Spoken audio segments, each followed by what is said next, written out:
Hello viewers, আসসালামু আলাইকুম। আমি ডক্টর নুসরাত জাহান দৃষ্টি। আমি কাজ করছি ক্লিনিক্যাল সোশ্যাল ওয়ার্কার এবং সেক্সুয়াল হেলথ এডুকেটর হিসেবে। পুরুষদের ক্ষেত্রে খুবই পরিচিত একটি বিষয় হচ্ছে তাদের বীর্যপাত, সিমেন বা বীর্য নিয়ে নানা ধরনের দ্বিধাদ্বন্দ্ব। বিশেষ করে বীর্য নিয়ে তাদের মনে অনেক প্রশ্ন ঘুরপাক খেতে থাকে। যাই হোক, আজকে মূলত কথা বলবো সেই সকল পুরুষদের নিয়ে যারা এই বীর্যটাকে আটকে রাখার চেষ্টা করেন। দেখা যায় অনেকেরই হস্তমৈথুন বা মাস্টারবেশনের একটি অভ্যাস রয়েছে এবং অনেক ক্ষেত্রে তা অতিরিক্ত পরিমাণে। এরপর তারা এই অভ্যাস থেকে নিজেকে বিরত রাখতে চান। সেই ক্ষেত্রে তারা চিন্তা করেন যে টানা ৩০ দিন তারা বীর্যপাত করবেন না। কোনো না কোনোভাবে তারা তাদের বীর্যকে নিয়ন্ত্রণ করার চেষ্টা করবেন, অর্থাৎ এই ৩০ দিনে তারা সিমেন্টটাকে বাইরে আসতে দেবেন না, কিংবা চান যে কোনোভাবেই যেন শুক্রাণু বের হয়ে না আসে, স্পার্ম যেন বের হয়ে না আসে এবং সেটা দেহের ভেতরেই সুরক্ষিত থাকে। কিন্তু আসলে এটা কি সম্ভব? আপনি চাইলেই কি টানা ৩০ দিন আপনার বীর্যকে নিয়ন্ত্রণ করতে পারবেন? হস্তমৈথুন বা মাস্টারবেশন অতিরিক্ত পরিমাণে করা কখনোই ভালো নয়, এটা আমরা সবাই বলে থাকি। বরং আপনি যখন অতিরিক্ত পরিমাণে হস্তমৈথুন করেন তখন সেটা আপনার স্বাস্থ্যের জন্য ক্ষতিকর হয়ে ওঠে। কিন্তু একটি বিষয় হচ্ছে, আপনি চাইলেই ৩০ দিন টানা আপনার বীর্যকে সম্পূর্ণভাবে নিয়ন্ত্রণ করতে পারবেন না।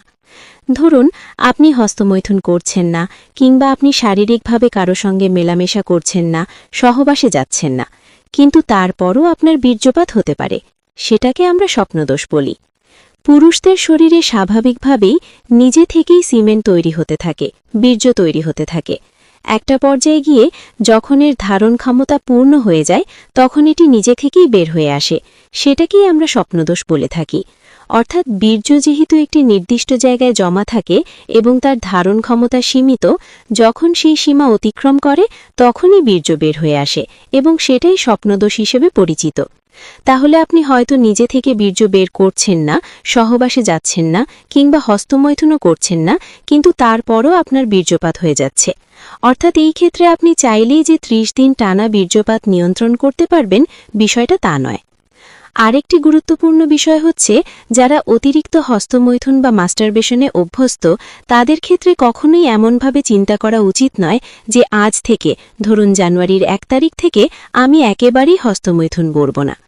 এভাবে চিন্তা করা একদিক থেকে ভালো, এতে আপনার মনোবল, মানসিক শক্তি ও দৃঢ়তা প্রকাশ পায়। কিন্তু বাস্তবিক অর্থে আপনি যদি দীর্ঘদিন কোনো কিছুর সঙ্গে অভ্যস্ত থাকেন এবং হঠাৎ করে সেটি একেবারে বন্ধ করে দেন, তখন উইথড্রল সিনড্রোম দেখা দিতে পারে। এর ফলে দেখা যেতে পারে কিছুই ভালো লাগছে না, খুব রাগ লাগছে, বিরক্ত লাগছে, অস্থির লাগছে, কোনো কাজে মন বসছে না, ভেতরে ভেতরে একটা অস্বস্তি কাজ করছে। এই সমস্যাগুলোকেই আমরা উইথড্রল সিমটম বলে থাকি। এই উইথড্রল সিমটম যেন না হয়, সেই জন্যই সবসময় বলা হয়, আপনি যখন অতিরিক্ত হস্তমৈথুন নিয়ন্ত্রণ করতে চান তখন আপনাকে বুদ্ধি করে টেকনিক্যালভাবে এগোতে হবে। এই ক্ষেত্রে একটি খুবই গুরুত্বপূর্ণ বিষয় হচ্ছে স্টেপ বাই স্টেপ এগোনো, অর্থাৎ তাড়াহুড়ো না করে ধীরে ধীরে কয়েকটি ধাপে বিষয়টিকে ভাগ করে নিন এবং তারপর সেই অনুযায়ী ব্যবস্থা নিন। কারণ আপনি যদি একবারই সব বন্ধ করতে চান তাহলে রিল্যাপস হওয়ার সম্ভাবনা থাকে, অর্থাৎ পুনরায় আগের অভ্যাসে ফিরে যাওয়ার ঝুঁকি তৈরি হয়।